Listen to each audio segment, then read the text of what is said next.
जानना चाहते हैं, मेरे कुछ कॉलीग्स ने भी बोला है कि आपसे जरूर पूछूं कि भारतीय जनता पार्टी का अगला अध्यक्ष कौन होगा। बहुत दिनों से चर्चा चल रही है, सुर्खियों में भी है, मगर कोई नाम निकल कर नहीं आ रहा है। अभी तक तय नहीं हुआ है। बिल्कुल तय नहीं हुआ, तो कितना समय लगेगा?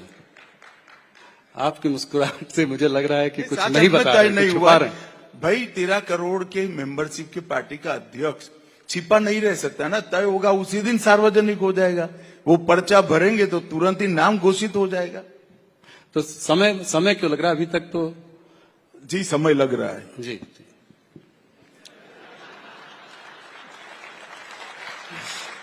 मुझे याद है एक बार मैंने इनसे ज्यादा सवाल पूछा था कि कितने टिकट बटेंगे, किसको क्या मिलेगा। कहता है जब होगा तो आपको भी बुला लेंगे तो आपको पता चल जाएगा। अमित जी, दिल्ली हाईकोर्ट के एक जज के घर में आग लग गई, आउट हाउस में आग लग गई, तो उसमें भारी मात्रा में कैश करेंसी बरामद हुई। तो मेरा सवाल यह है कि इस तरह का एक चित्र देश के सामने आया है, तो क्या आप संतुष्ट हैं कि इसके पीछे क्या कार्यवाही चल रही है, क्या होना चाहिए, कैसे लोगों को विश्वास दिलाया जाए कि देखिए, परंपराओं से जो परंपरा अब तक बनी है वो ये है कि जुडिशरी की जांच में इनिशिएटिव, अगर हाईकोर्ट जज के लिए कोई मसला खड़ा होता है तो सुप्रीम कोर्ट के सर्वोच्च न्यायाधीश ने लेना होता है। उन्होंने एक कमेटी बनाई है। हमें ये न्यायिक प्रक्रिया पर, सुप्रीम कोर्ट की प्रक्रिया पर भरोसा रखना चाहिए। इसकी रिपोर्ट आएगी तो काफी सारी चीजें स्पष्ट हो जाएगी। मगर मैं इतना कहना चाहता हूं, उन्होंने कमेटी बनाने के निर्णय करने में कोई तक देरी नहीं की है और मैं आशा करता हूं कि जल्दी, क्योंकि पूरी जनता भी इसको बहुत गंभीरता से देख रही है, तो जल्दी ही ये कमेटी की रिपोर्ट और उसके बाद ऐसा भविष्य में न हो, इसके लिए क्या कदम उठाए जाए, वो सुप्रीम कोर्ट की ओर से सार्वजनिक होगा। हम भी राह देख रहे हैं, आप भी राह देखो।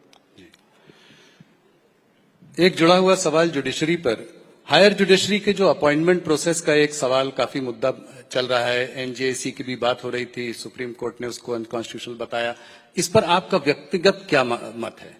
देखिए, मेरा व्यक्तिगत कोई मत नहीं हो सकता, क्योंकि मैं एक पार्टी से बंधा हुआ व्यक्ति हूं। मेरा कोई व्यक्तिगत मत नहीं होता है। मेरा मत व्यक्तिगत मैं पार्टी में रख सकता हूं। पार्टी एक निर्णय पर पहुंचती है, फिर पार्टी का मत मेरा मत होता है। इसी तरह से सरकार में भी मेरा कोई व्यक्तिगत मत नहीं होता है। व्यक्तिगत मत जब प्रधानमंत्री जी चर्चा करते हो तब मुझे रखना होता है, या तो कैबिनेट में रखना होता है। इसके बाहर तो कैबिनेट का जो डिसीजन होता है वही हमारा डिसीजन होता है। परंतु मैं मानता हूं कि इस पर एक नए सिरे से एक बहस ये घटना के कारण खड़ी हुई है। जनता में काफी उत्सुकता भी है। हम राह देखते हैं कमेटी क्या करती है, उससे काफी। आप कह रहे हैं उसके बाद बहस होनी चाहिए? नहीं, बहस तो अभी कर ही रहे हो आप। बहस में तो कौन किसको रोक सकता है, परंतु कमेटी क्या रिपोर्ट देती है, इसके आधार पर सारी चीजें स्पष्ट हो। जम्मू और कश्मीर की ओर चलते हैं। कल आप वहां पर थे भी। राज्य का दर्जा कब तक मिलेगा, क्या आपको लगता है? और नई सरकार का कैसे आप आंकलन करते हैं? देखिए, भारतीय जनता पार्टी एक अखिल भारतीय पार्टी है। हमने भारत में दो नेताओं के नेतृत्व में सरकार बनाई। एक अटल जी के नेतृत्व में बनाई और एक लंबे समय के लिए लगातार तीसरी बार मोदी जी के नेतृत्व में बनाई। भारतीय जनता पार्टी ने कभी भी केंद्र में सत्ता रहते वक्त राज्य सरकार किसकी है वो नहीं सोचा है। न हम कश्मीर के लिए सोच रहे हैं। कल ही मैं रिव्यू करने के लिए गया था। उमर साहब मेरे साथ ही बैठे थे, भोजन भी किया, बड़े अच्छे से उनकी फोटो भी आई है। जी जी। और हम सभी राज्य सरकारों के साथ जिस तरह का हमारा व्यवहार होता है इसी का है। परंतु सुरक्षा और अलगाववाद, इस पर हमारा स्टैंड फर्म है। इसमें कोई कॉम्प्रोमाइज ना हम करेंगे ना किसी को करने देंगे।